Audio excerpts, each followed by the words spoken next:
boards, including Urban Minds and Frida, the Young Feminist Fund. So welcome, Eugenia.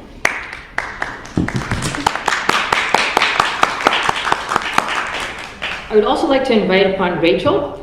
So Rachel Kalaba is a passionate educator, blogger, and activist with extensive experience in international development and education in Africa. She founded and created ZAMWO, a women-led African organization that aims to make technology and STEM education accessible to girls in Zambia.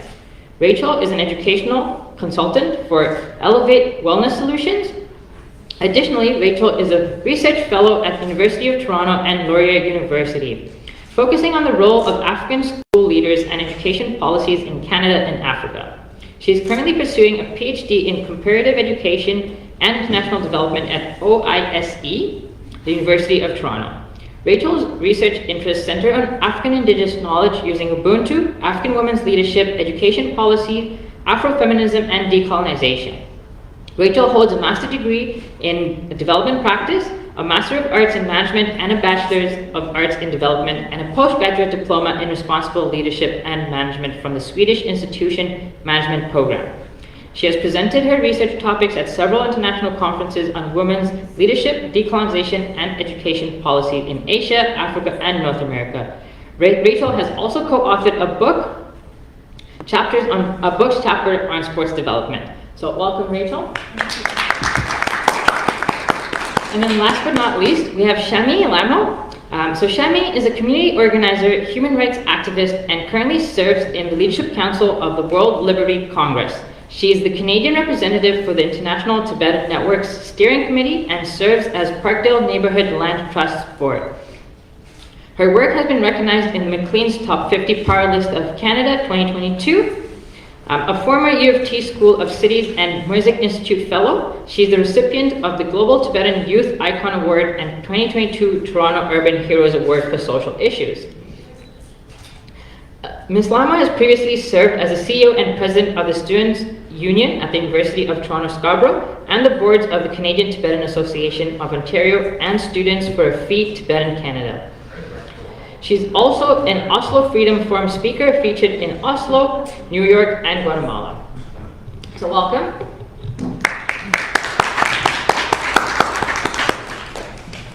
So I'd like to start off by asking all of our panelists to just introduce yourselves a bit more. I know we just did go through some bios, but maybe you could touch a bit about on some of the work you're doing and some of the current initiatives that you were partnering with. We can start from Anthony.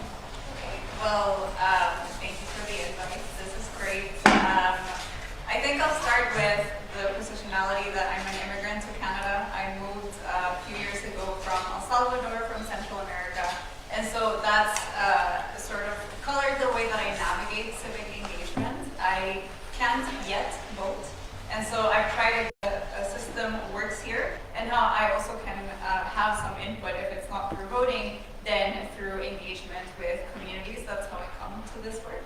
And that's how I've learned a lot about Canada and where I live, my new home here. I work in education technology at the moment, but still very much engaged in doing community-based participatory action research with immigrant women here in Toronto, bringing to light issues that we care about, that we think are important, and that we have solutions for, and working with community organizations to get those to happen. Perfect, thank you. And then we'll go next to Rachel. Shane, did you just want to pass this over to Rachel? Okay, yeah, so originally from Zambia. I would still position myself as an African woman, migrated between Winnipeg and now Toronto. And with my engagement was really like in Canada. Being an immigrant, of course, I cannot vote, but I engaged mostly with the student unions. And I also engaged myself with communities and also made sure that I was also engaged back in the roots in my home country. So whatever I could learn as tools of engagement, I'll definitely take it back there, because I see that engagement now, post-COVID, is literally with your phone. So every time the engagement that I am with is really working with young women in Zambia. And I think for me, the passion even grew more when I realized that how disadvantaged Africa is, especially young women, when it comes to aspect of technology and the privileges that Canada enjoys being an immigrant or Canadian, and how we can really tap into exchanging these barriers together. And also being aware that when we define young people, it's not, there's so many things that we define young people. So for me, when you look at a young person between 16 and 29, the issues that we will definitely talk about are issues which are very diverse based on the age group. And for me, I also become aware of that. And the location and the geographical location and the privileges that it brings me here in this space, I'm also aware and very thankful to Dr. Lu for inviting me in this space. Thank you. Welcome. And why don't you go ahead, Kenny? Well, hello everyone. It's an honor to be here on stolen land in many ways. And I always acknowledge that because I also come from stolen land. I come from the land of Tibet. It was occupied by the Chinese government about 64 years ago. And so for us, my grandparents fled on foot over the Himalayas into India and Nepal. And I am third generation a stateless person. So not even as a refugee, we had to be born as stateless beings that didn't have a piece of paper that said, here we belong to a country. So that's why when I talk to young people around the world, I say every Tibetan that was born after 1959 is born an activist. So activism comes not by choice, but as a purpose for our people, without a doubt. And so with that said, that's much of the work that I do in the human rights world and in the international space, constantly fighting for freedom and justice and the right to democracy in all parts of the world, fighting authoritarian regimes, which is not necessarily the easiest task, but it's easier when we do it together. And that's the work that I do internationally, but locally I moved to Canada at the age of 11. And because I grew up in India, I was exposed to the Indian culture, and so I picked up on Indian languages along with my mother tongue, which is Tibetan. And then coming here, I realized that much of the issues that we faced as immigrant communities, as stateless beings, as refugees, were actually very similar to a lot of things that other students were going through as well. And so there were so many similarities and parallels to the struggles that we face because of the intersectionalities of our identities as women, as young folks, as students, as whatever it was that was defining us at that moment. There are parallels and commonalities, and that's when I realized the power of community, and hence why since the age of 13 I volunteered in various organizations that landed me in student union leadership positions, but also in community organizing. So recently, just the recent city elections, I actually ran for office for Parkdale High Park. We took on an incumbent that was there for 16 years. And everybody assumed that we'd get 2% of the votes, but we ended off with 31, just 3% short of the 16-year incumbent. So that sets us up well for the next elections.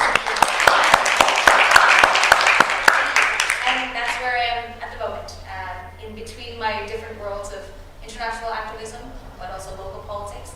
And then I carry a degree in neuroscience and psychology from WFC. Thank you. Thank you so much. It is truly an honor to be here and having this conversation with the three of you. And as an ally, I also feel very privileged to be able to support the empowerment that's taking place in this room. So thank you all for taking this time.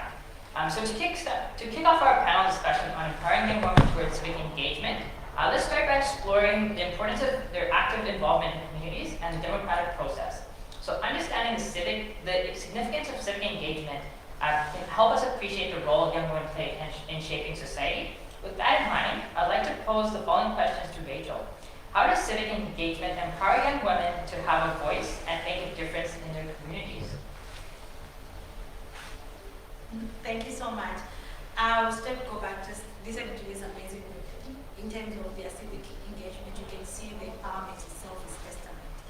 And one of the things I realized, especially with the geographical location I'm looking at as young people, I feel like between the ages of 16 and 29, we have a disinterest in civic engagement. A disinterest, civic engagement, I'll simplify it to family levels. You don't want to learn to cook, you don't want to be on TikTok. No offense, I love TikTok. You do not want to engage, to understand your family, your culture, because there's so much going on and the stresses that life brings around. And then when you start defining what a community is literally people like us who already been defined where 3 or 4 of you have similarities in terms of your socialization, in terms of your culture and stuff. So you see that because of that lack of disengagement at family level, you can even see it at student level. I recently was looking at statistics because I'm a student in UFT. We found like literally 3% of students took part in voting. So that is a typo. And you find that even statistically looking at the present students who are here, it's also an issue of where do my interests lie. I was, talking to my colleagues saying that, listen, civic engagement is having an interest on how everything is being run from the budget, family level, from who picks the garbage, from the type of school, from getting loans, from getting grants, for the types of jobs you also want to do. And then also civic engagements, what COVID has done is that we cannot survive without it. So usually if I look, I go back to the indigenous perspective that I've taken up with Ubuntu, which is an African perspective which says I am because you are. You are because I am. And everything that's centered around human beings. And what we've noticed in this current generation Z is we're centering technology. And I argue to say technology is just part of our coexistence as a people. And civic engagements requires us, first of all, to be human. And to be human defines there's no gender in it. If you look at the aspect of humanity, it has no aspect of the definition of your social status or your age or religion. We look at each other in terms of the humanistic approach. And that humanistic approach for me, I look at key things that Ubuntu itself centers on, which is love, empathy, community, coexistence, respect, spirituality, and going back to the land. If we start missing those types of things, we start looking ourselves disengaged from family, disengaged to our daily lives. We have increase in so many vices. We go back to drinking alcohol or to taking different things. So civic engagement for me is just part and parcel of us being human. It's being able to be, present and aware of things that are going to affect you as a young person. Even if you decide to be like, listen, I'm just going to go to Starbucks and work, that minimum wage is a civic engagement. So you can decide to actually have an interest in how that minimum wage comes about. The types of clothes we wear, it's also a civic engagement. When we talk about issues of women, you like, listen, this is happening in South Sudan, it has nothing to do with me. It has everything to do. If you talk about aspects of the environment, you'll be like, listen, it's nothing to do with me. The wildfires are here. It's got everything to do with you. So the migration, everything that we do is civic engagement. To be aware, to be present, especially for a young person, is a privilege that we have here in Canada that most countries don't even have it. So I think for me, I'm very happy that there's this process where we need to start re-engaging people on the humanistic approach. Because being human has got nothing to do with age. It's got all that into accountability of being present of what's going on and how you impact the future. Thank you. Well, thank you for sharing, Rachel. While you still have the mic, I'd like you to touch a bit upon how does civic engagement among young women contribute to a more inclusive and representative democracy? Inclusive democracy. What is even democracy? Really. So for me, I would try to be very practical when you talk about, I still use the Ubuntu because this is the philosophy that speaks to me, that has allowed me to come in alone from a country of origin to be here because I was given an opportunity to work and live in a community. The things that I use as a woman, which I was taught by my grandmother and my mom, has actually what you can hear about the skills. So when you look at the context of a woman has so much to offer. Yet, in terms of how the system is built, I would be like, sometimes the system is very patriarchal, but when you look at where we're coming from as human beings, or when you look at certain indigenous frameworks, which I argue, is that the woman is the center of the earth. And that's why if you look at indigenous people, they always say Mother Earth, because there's something gracious that they usually carry. And you cannot develop with leaving other people behind. The essence of of a woman is something that if you, because we are here, we're talking about indigenous, I see all these indigenous things, and if you had interest, you see different ways of being where they talk about it, is that the context of coexistence is important. We cannot focus on one particular gender and leave the other one. We have to coexist. So for me, the usage of words like democracy, all these things is not necessary. The first thing we have to be is like, if we're going to be human, we're going to coexist. How do we work together? How do we collaborate? How do I work with you, Jay? So we need to find a way to coexist. First of all, with all these things and naming we've had, I think it's a moment we took a step back and look at it like, what did COVID show us? It did not talk about, there was nothing like age or gender. It was how do we survive together in this? Because there was nothing like, oh, here and there. It was like, we're in this together. They didn't say young people, be this side, women, this side. The whole messaging was, we are in this together. So when we talk about development or anything else, we should still use the same slogan, we're in this together. When it comes to issues of crisis, why is it okay to say we're in this together? When it comes to making decision making and politics, all of a sudden, women and youth, there's all those stuff coming up. So I think we should start questioning from the point of humanity. If we're in this together when it comes to crises, let it be the same when it comes to politics. Let it be the same when it comes to engagement. Let it be the same when it comes to sharing of human resources and anything else that comes with it. We're in this together. Be young, old, women, or men.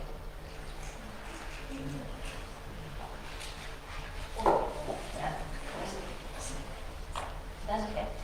Well, thank you so much, Rachel. It really is incredible to hear that, the approach that we take, yes, while diversity is very important, and we frame it from this mindset that we are in it together, it allows and opens more doors for collaboration and better understanding. So I really thank you for those wise words. So let's delve into the issues that are particularly relevant to young women today.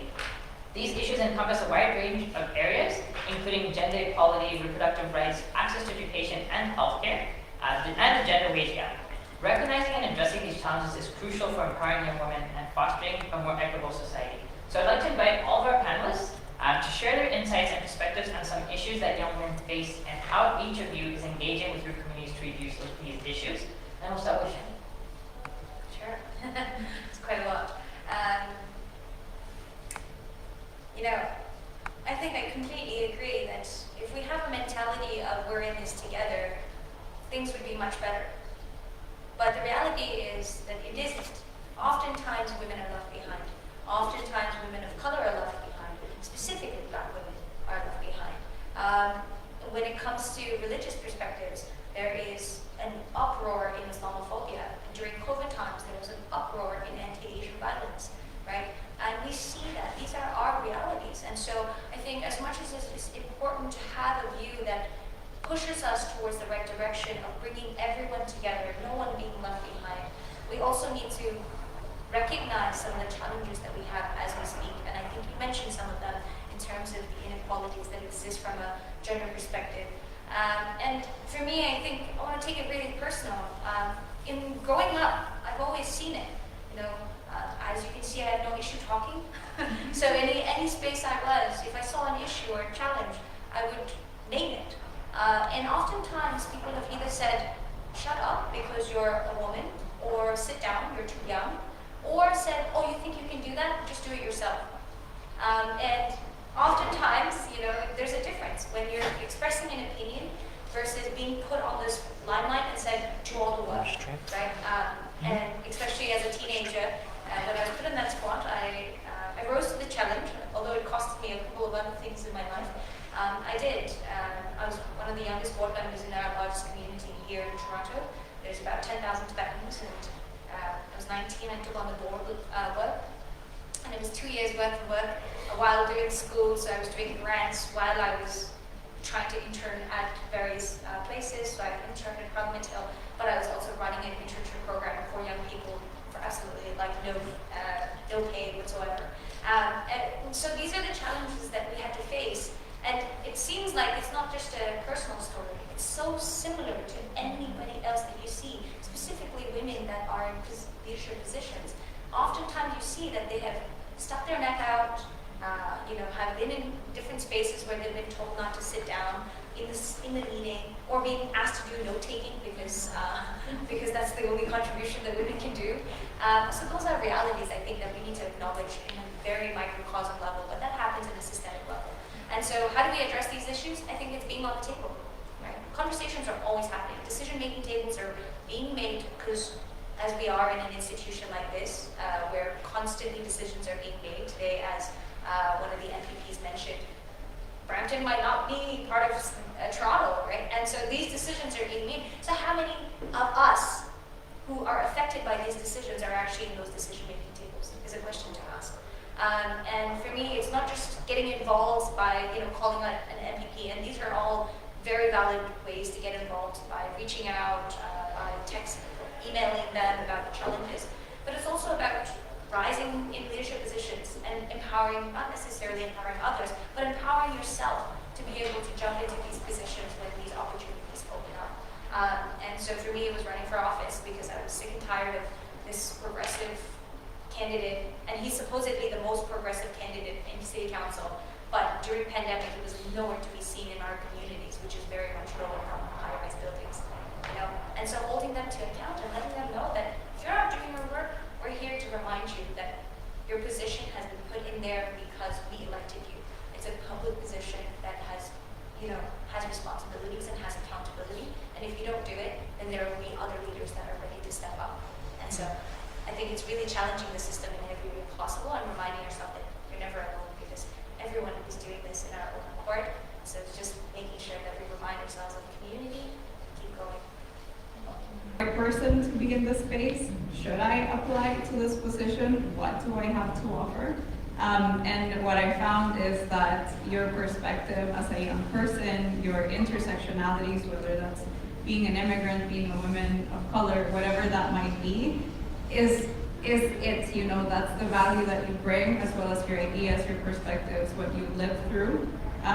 That's it, that's, I think, what's important for folks to recognize.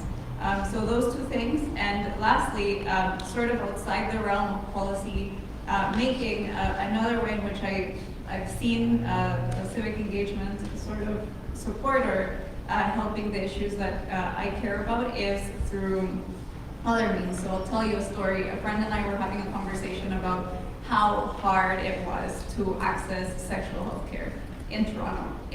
We could not find a specialist to get an appointment with. One of us had dealt with very specific issues in terms of sexual health and reproductive rights, and that just can't be. We supposedly have universal health care, right? But access is just not there. And so we entered this hackathon that, was going to share some of the tools on how to plan, how to do sprints, how to use technology in some way, shape, or form to think about solutions.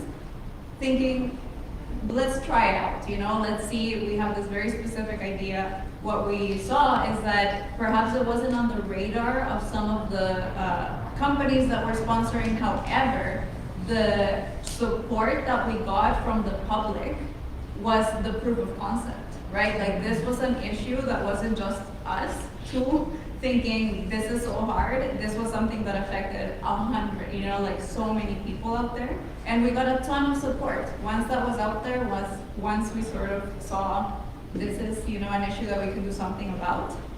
We got mentorship support, we got tools. All it needed was for us to sort of get out there and try something. And in this case, it sort of worked out. So those two ways, I think, showing up on different ways. As well, thank you so much. I do resonate with that a bit as well. As sitting on boards when you go to that level and what can I contribute here, or do I deserve to be here? But I think that once you do put yourself in this position, you realize that your lived experiences, as you were saying, they really do bring a very unique perspective. And so I want to encourage all of you to also take some time to get involved in various ways. Rachel, are there any other comments you'd like to add? No, just a contribution, especially for young people and post-COVID, is to acknowledge that the existing tools like Women for Us for mentorship. I feel like there's that gap, And I think all the conversations, like you're being put out there to do policy, being put out there to do different things, but what is lacking is that one I see is the generational gap of exchange of information. Some of us are privileged because we are working in communities, but we find like most of the young people's parents they are not there because they're always working from 9 to 5, so there's no gap, there's no information exchange in terms of what they need to learn. So spaces like this is really a privilege for young people to use it for mentorship purposes and even to ask real questions. There's no foolish questions, even if questions were mine. I still question myself who am I as a person. We are always going to have this questioning, but I think it's more important to have like a sounding, system where you go to where like in the space like this, young people are going to flourish because they're going to get the best tools and mentorship access as well. Access is the biggest challenge, and you can see that Women Focus has access to all these politicians. We have access and opportunities. How do we tap into this access and that we're able to utilize them? Because I think it's all about using what is being given and mentoring based on what we're bringing on board. And I feel that the aspect of socializing as communities for young people, I will not speak about that. I start noticing that we are more going into our own gadgets. We preferably want to go because everything else is there, so am I even going to do the networking anyway? That socializing, that networking, the opportunity to meet these amazing women is literally a change on its own. It's whereby we can relate. So as much as post-COVID pandemic is to encourage that interface with new people. Very, very important, and that's what is missing, and the gap keeps growing. And that interface allows us to ask the most serious questions, which we're always, procrastinating is the biggest thing that young people are always going to be. Like Nelson Mandela once said that, they fear you not because of anything, they fear you because you have the energy, you have the talent, you are fearless beyond.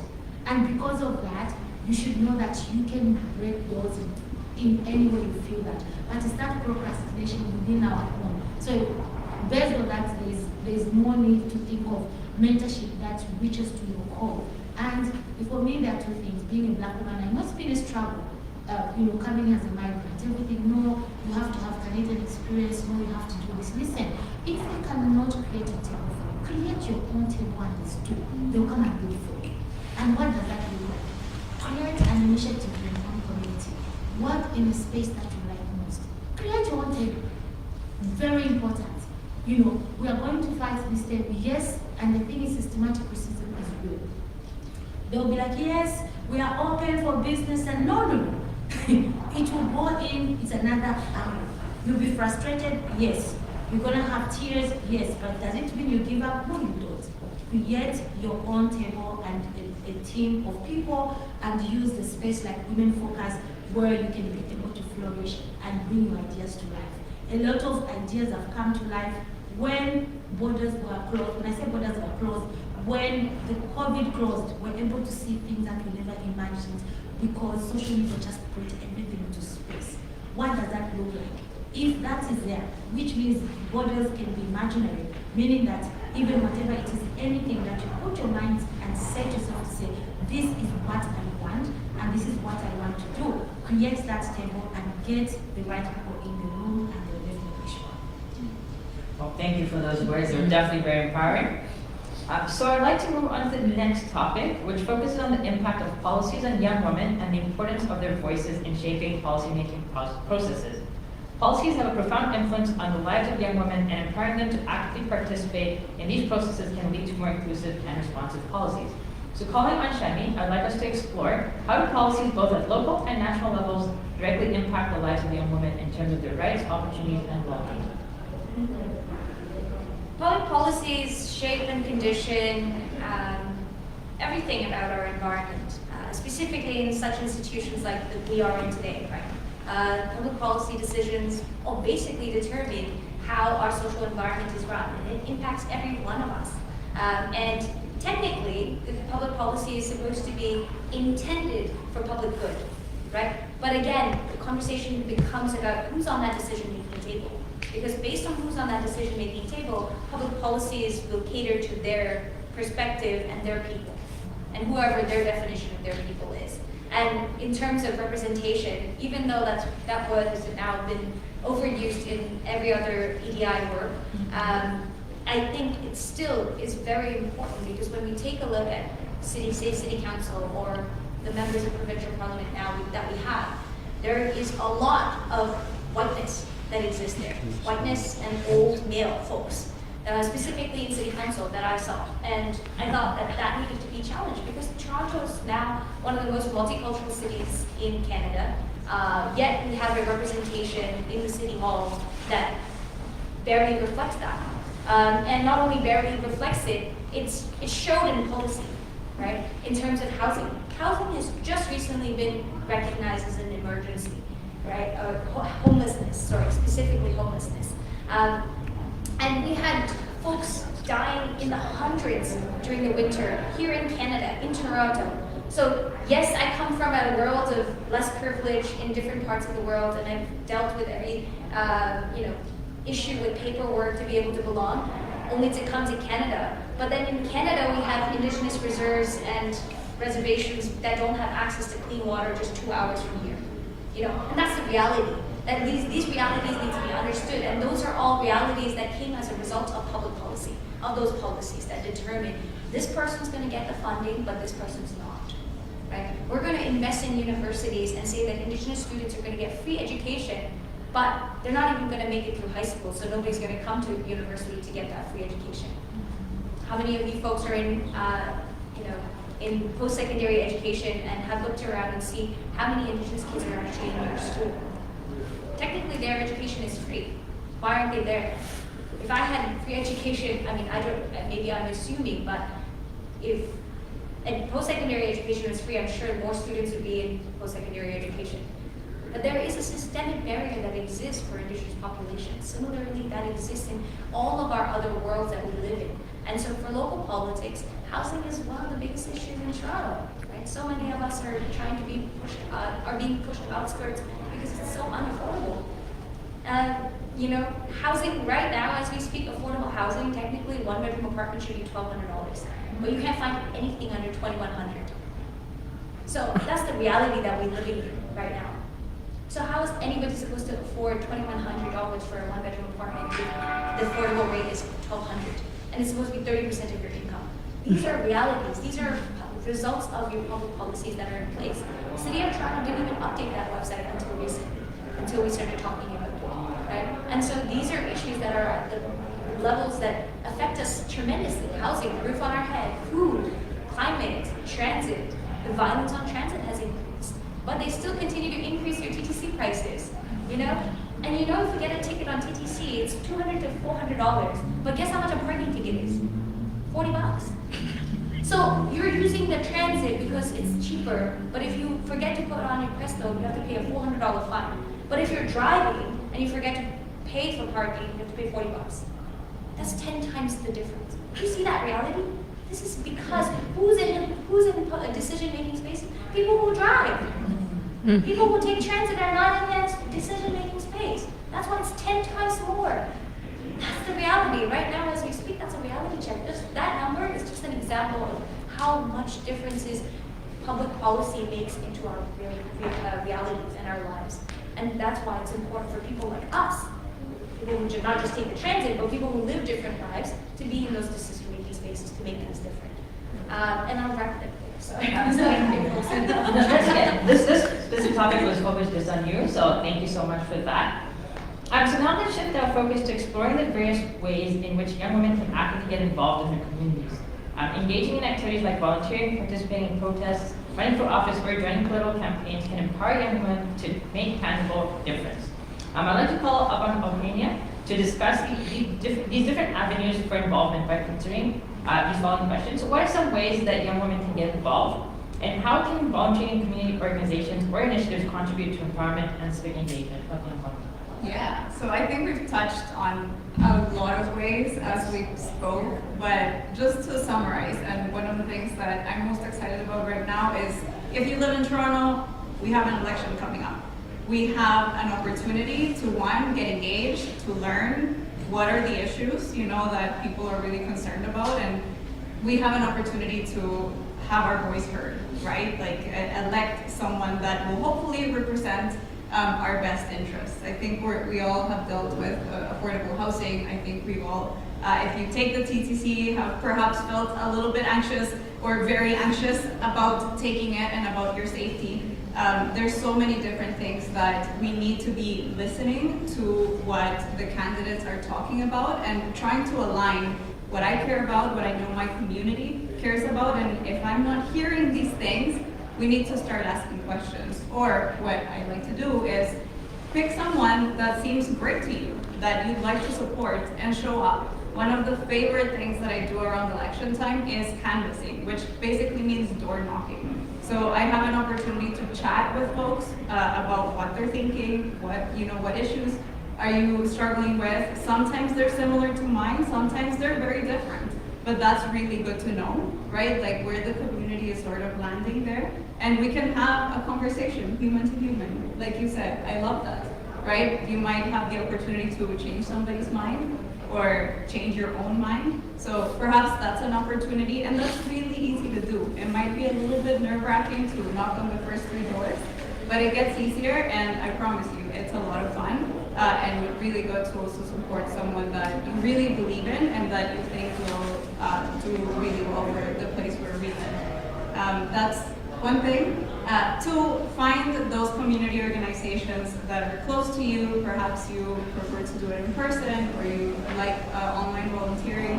That's great too. I always find that it's better when I do it in a group or with people that I enjoy. It's less daunting. It's less intense to feel like somehow I have to solve all the issues that are out there, right? Find a group of people that you enjoy being with and go, apply for a delegation together, come up with a group activity that you'd like to do. That helps, and it'll be just a lot more fun if you do it with people you care about. Yeah, any additions from you too? Well, perfect. Well, thanks so much for sharing those. Definitely, I think canvassing was something I wanted to get involved with when I first came to Toronto. And then it's just like, sometimes you get carried away with the hecticness of life, and then you look at the calendar, it's like 3 months have gone by, 6 months have gone by. So it does happen, but I think that when you do put an intentional commitment to taking initiative and action, there are ways that are possible for us to get involved and engage. And before we wrap up the panel, I'd like to open the floor to all panelists. What are some skills or knowledge areas that young women should focus on to develop on and enhance their effectiveness in community engagement and political activities? I can start off. One thing that has always helped me in life is knowing who I was. I draw a lot of strength in knowing who I am, and I'm able to speak up, speak my mind, and take up space anywhere I go because I know my own truth, right? So no matter what anyone else thinks about me, of me, or says anything directly and confronts me, and I've been to jail for protesting, done a lot of other things that have put me in various dangerous situations, but every single time, even in those most vulnerable spaces, I was able to stand tall in different ways, not necessarily physically, but mentally and emotionally, because I knew who I was. And who you are constantly changes. So you allow yourself grace and be kind to yourself in ways that you allow yourself to be different, right? It doesn't have to be a static thing, and it cannot be a static thing. Impermanence is the truth of life. Everything is subjected to change. There's nothing that doesn't go through change except for change itself. And so allowing yourself to get some time, whether it is a couple of seconds in a day or a couple of minutes in a week or just a monthly reminder to check on yourself, to say, where am I at? Who am I? Right? And once you know, or once you have an idea of who you are or who you want to be, I think no matter where you go and what type of skills you want, you're able to acquire them because you find yourself, pushing yourself in a direction that will allow yourself to grow. So that has always helped me, and I hope that perhaps you can touch base with your inner self and see who you are, and that will also give you some strength. For me now, I define myself with community, and that has driven me in spaces where I never thought, even just last year, they asked me if I was going to run for office, and I said no. And then like a month later, I was like running a 6-month campaign and taking on one of the biggest shots in my city, right? But that's because of community, and that was at that time my definition of who I was, and that continues now because that's where I lost strength. So that's my Rachel and Tina, any skills you'd like to add? Yeah, adding on top of knowing who you are is also coming to a positionality where, like, journaling, you need to find time to reflect. Reflection can be a spirituality in one way, Christian, Hindu, whatever speaks with you, having a moment to yourself. For me, self-care looks at, taking walks, taking self-care, emotional, physical, well, and your mental well-being is very, very important. Because if you do not take care of this, it becomes challenging for you to even try to take care of other people if you can't take care of yourself. So that's one of the things that I have to learn. And journaling also takes back to being here. And for me, it's also the self-affirmation. I'm enough. There will be no other way. It's me, myself, and I. And there will be no other thing. So sometimes being comfortable of who you are as a person, a black person, whatever that is, remove all those blockers and first of all embrace who you are and your family, and that brings healing and that brings so much self-confidence. Self-doubt comes in when you start doubting who you are, and it's also anything you want to pursue because you'll be like, you want to create something that doesn't exist. First of all, just start from the inner self, but it comes, it blossoms, you become a different person. I never thought in my whole life, number one, I'll be working in the not-for-profit, or I will be pursuing my PhD, because I was told before, this thing is not for you, this thing is not for you. But then I decided, who are you to define who I become? I define my own path, and I will lead through that own path based on what I set goals. I go back to my journey where I will then set up my goals, for the year, have those things, and I look back, I'm like, oh my God, did I do that? Let me tell you, every day, in all of what I've been able to achieve, because I write it down, I come back to it and I see it and I define that not what the system says I am, it's what I decide who I want to be, and I pursue that every day. And I'm open-minded. Open-minded is very important, because you might seem your truth is not truth until you realize, this is not the truth. The truth is actually, but that's not the truth, is another thing. So you always have to have open-mindedness to know that there's always something. From this road, I know I've taken so much, and that's why you see us writing most, because I'm still journaling. When I go back, I'm like, oh my God, this I need to do that, and it goes back to networking as well. Something that you can never buy is people who always have to put a name to the face, and it goes back to networking. Yeah, that's it. I love that. I will close with that. Something that I'm working on constantly is nurturing my friendships and mentorships. Friendships, because to do this work, you need people around you. It's so hard, it's so tiring. You need people that energize you, that help you to keep going, that inspire you, that you're surrounded by that community that will help you out, so that will encourage you as you go. So one thing that I learned from a very good friend now to do that I didn't necessarily do before is when I meet someone amazing, we had a great conversation, I now ask, do you want to be friends? Yeah. Do you want to hang out? Let's continue. Yes, let's continue this. And that's how I've navigated most of what I do now. That's how I get invited to these things. Because of those friendships, but also mentors. And that can be folks in multi-generational spaces. So people that are older than you, people that are younger than you. You might be able to mentor someone and learn as well. So I know it's hard to put yourself out there, but usually people are very keen. If you ask and you tell them why you think it's a great partnership or experience for both of you, they'll usually say yes to you. So that's what I would say. Work on that, and you'll get a great network of people to support you along the way. Well, thank you so much, all three of you. This is some lovely insights, and I hope the audience got to take lots to learn about. So if you just get a round of applause.